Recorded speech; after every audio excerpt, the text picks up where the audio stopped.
এয়া চাওক এইখিনি হৈছে কচ মাছ আৰু এইখিনি হৈছে মাছৰ পেটু আৰু এইখিনি হৈছে ঢেকীয়া আৰু চানা ভাজি আৰু এইখিনি ফুলকবি আৰু এটা লৈ লৈছোঁ গাজৰ খাই লওঁ দেই এয়া চাওক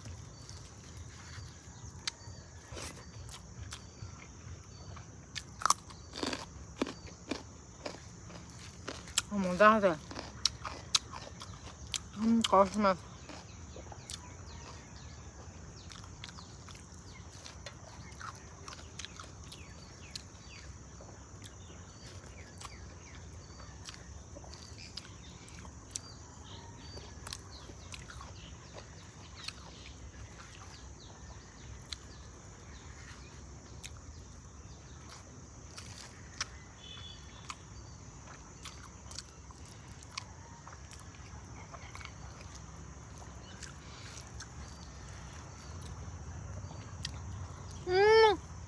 বৰষুণ দিলেই মই এতিয়া যাওঁ ইয়াত ভাত খাব নোৱাৰোঁ ইয়াত ভাত খাম ভাবিছিলোঁ নোৱাৰোঁ এতিয়া যাওঁ দেই